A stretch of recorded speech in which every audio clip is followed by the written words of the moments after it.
ఈ శరీరానికి కావాల్సిన పనులు నువ్వు కరెక్ట్గా కనుక చేసుకుంటే అదే నిష్కామ్యం సకామ్యం కూడా అదే అవుతుంది. ఎలాగా? ఒకటి, వేళకి నిద్రపోవటం, వేళకి లేవటం, శుభ్రంగా శరీరం శుభ్రంగా చేసుకోవటం, ఈ పనులన్నీ చేస్తూనే నీకు ఏవైతే అవసరాలు, ఫస్ట్ అవసరం ఏంటి? ఆహారం. రెండోది ఏం కావాలి?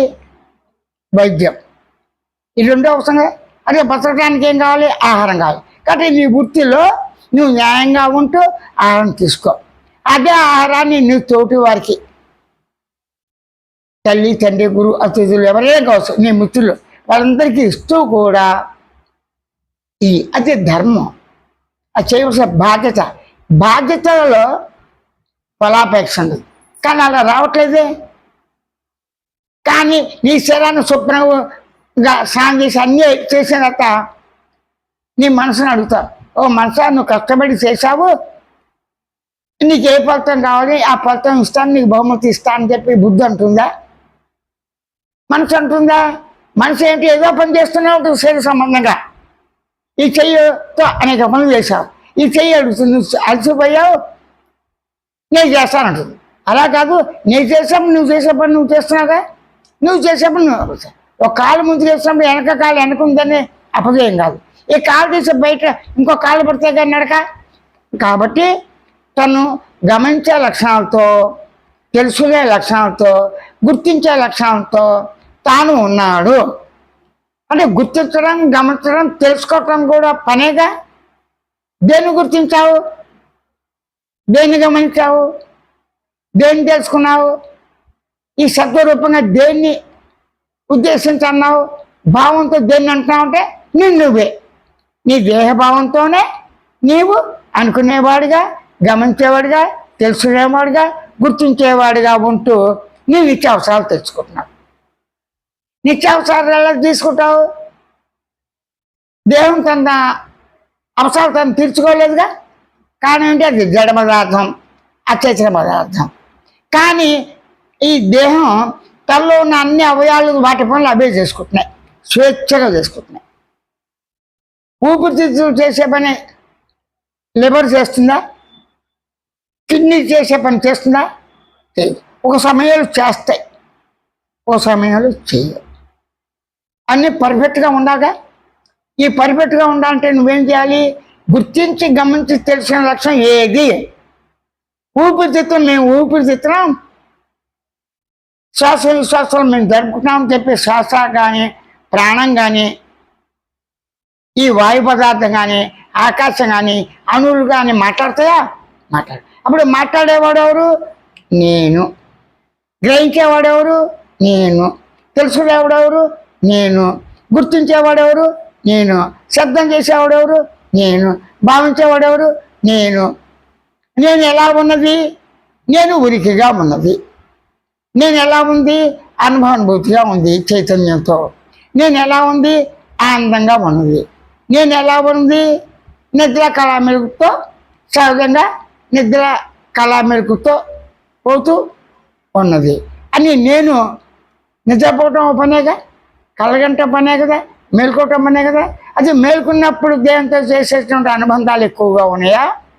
కలగన్నప్పుడు కళ్ళు ఉన్నటువంటి వస్తువు అలవాటుతో, రూపనామాలతో అన్ని జీవులతో ఉంటాయి కదా రకరకాలుగా. వాటితో నీకు అనుబంధం ఎక్కువ పెంచుకున్నావా? నిద్రలో ఏమీ లేకపోయినప్పటికీ అనుబంధం పెంచుకున్నావా? మెలకుగా ఉన్నటువంటి ఈ శరీరంతో. కానీ ఏంటి? కల్లో శరీరంతో, కల్లోనే నీవు అనేక రూపనామాలతో, చెట్టు చేపలు, జీవరాశి సృష్టి అంతా నువ్వు అవుతావు, పంచభూతాలు నువ్వు అవుతావు. ఆ కళ కళ్ళగా అయిపోతుంది. మేలుకొచ్చాక ఆ కళ శరీరంతో ఈ శరీరం యొక్క పనులు చేయగలవా? ఇది కళ కళ్ళే, స్వేచ్ఛ. ఆ కళ అనేది అదొక అవస్థ, దశ, మార్పులతో ఉంది. మరి శరీరానికి అనుబంధం ఎలా ఏర్పడింది? కళతో అనుబంధం ఎలా ఏర్పడింది చెప్పగలవా? చెప్పలేవు. కళ సుఖ దుఃఖాలు ఉన్నాయి, కళ్ళు అన్ని రకాల రూపాలు ధరిస్తావు, అన్ని రకాల భాషలు, ఇది చావటం పుట్టడం అన్నీ జరుగుతాయి. ఆ విధంగా మెరుపులో ఈ శరీరంతో చేయగలవా? చేయలేవు. ఎందుకు? ఇది దీర్ఘకాలంతో వాడుతున్నావు ఈ శరీరాన్ని. ఎంతో కాలం నుంచి ఈ శరీరాన్ని శ్రమపడి ఎంతో చాకరీ చేసి నా శరీరాన్ని రక్షించుకుంటూ నా శరీరాన్ని బాగు చేసుకుంటూ కర్త కర్మక్రియగా ఉండి నేనే అనుభవిస్తున్నాను. అహం కర్త, నేనే కర్తను, నేనే కర్మను, నేనే భక్తును, నేనే సంగమం చేస్తా. ఇక్కడ కర్త కర్మక్రియ నేనే కాబట్టి బాధ్యత నేనే కాబట్టి నేను సుఖని, నేను దుఃఖని, నాకు అవసరాలు ఉన్నాయి లేవు, నాకు బీపీ వచ్చింది, రోగం వచ్చింది, అజ్ఞాన్ని, నేను జ్ఞాన్ని అన్నీ నేనే అంటుందిగా. ఈ అంతా కదా కర్మ కర్త క్రియ కలిసి తానే కదా. అయితే అన్ని వేళాలి కదవా. ఎక్కడ స్టార్ట్ అయింది కర్మ? నేను అనుకోకుండా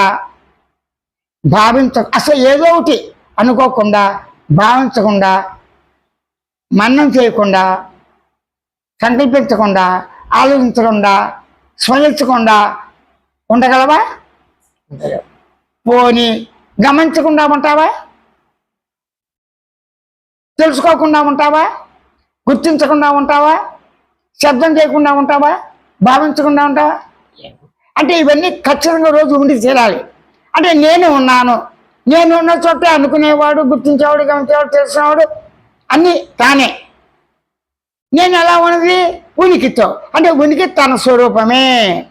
ఉనికి ఎలా ఉంది? చైతన్యంతో చిత్త పదార్థంగా ఉంది. అంతే సత్తు చిత్తు నేనే. ఆనందంగా ఉన్నాను, ఆనంద స్వరూపము నేనే. మౌనంగా ఉన్నాను, మౌన స్వరూపము నేనే. పరిపూర్ణంగా ఉన్నాను, పరిపూర్ణ స్వరూపం నేనే.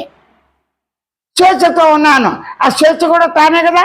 అంటే ఈ లక్షణాలతోనే నీవు నీ శరీరంలో ఏ రకంగా వచ్చిపోతున్నా, ఎన్ని కర్మలు చేసినా, కర్తృత్వం వహించినా, పాపుణ్యాలైనా మంచిగా నువ్వు ఎన్ని అనుభవించినా ఇక్కడే సరిపోతుంది. నిద్రపోయి లేచావు, చచ్చి బతికేటగా జన్మ మారింది కదా. నిన్న నుంచి ఇవాళ బతుకున్నామంటే నిన్న గతం అయిపోయింది. ఏ రోజు వాళ్ళు చచ్చిపోతే అది వేరే విషయం. నేను బతికా, ఇప్పుడు నాకు 81 సంవత్సరం, ఇప్పటిదాకా నేను బతిగా ఉన్నా కదా. అప్పుడు గతం అంటే ఏమొస్తుంది? జన్మ అంటే ఏంటి? నిన్న వెళ్ళి రాత్రి చచ్చి మళ్ళీ బతికి మనం వేరాలు చేయటం. ఇప్పటిదాకా ఉన్నా కదా. అందరికీ ఆ రకంగా ఉంటుంది అవకాశం ఉంటుంది. కాబట్టి నేను ఎక్కడ పుట్టింది, నేను ఎక్కడ పెరిగింది, నేను ఎక్కడ ఏమొస్తుంది, నేను శరీరంతో పుట్టింది అంటావు తప్ప శరీరంలో నేను ఎక్కడుండి పుట్టింది చెప్పడం కష్టం. నేను శబ్దం ఎక్కడుంది? నేను ఉన్న చోటే. అంటే ఉనికున్న చోటే శబ్ద భావన, ఉనికున్న చోటే భావించడం, శబ్దంతో చెల్లించడం, తెలుసుకోవటం, గమనించడం, గుర్తించడం, అనుకోవటం అన్నీ తానేగా. అప్పుడు కర్త కర్మకి తానయ్యాడుగా. ఆ తానయ్యప్పుడు తాను అనుభవించడానికి ఇబ్బంది ఏమొచ్చింది? ఆధారపడ్డాడు. ఏ విధంగా? నేను వేరు, ఈ శరీరం వేరు, ఈ దేహబుద్ధితో ఇవన్నీ నాకే కావాలి కాబట్టి నా కుటుంబమే బాగుండాలి, నా శరీరం ముందు బాగుండాలి, నా కుటుంబం బాగుండాలి, అమ్మా నాన్న బాగుంటాలి. ఒక రకం అసలు నేనే బాగుంటా, ఈ ప్రపంచం అంతా కూడా ఎలా నాశనం అని అందరికన్నా ఎక్కువ ధనం నేను సంపాదించాలి. అన్ని విషయాల్లో కీర్తి ప్రతిష్ట అన్నిటిలో నేనే. ఆ స్వార్థం వచ్చేసింది. ఈ స్వార్థం లేని మనసు ఉందా? ఉంటానికి అసంభవం. అంటే స్వార్థం, స్వ ప్లస్ అర్థం. స్వ అంటే ఏంటి? తాను. అర్థం. స్వ అంటే ఏంటి? నేను. స్వ అంటే ఏంటి?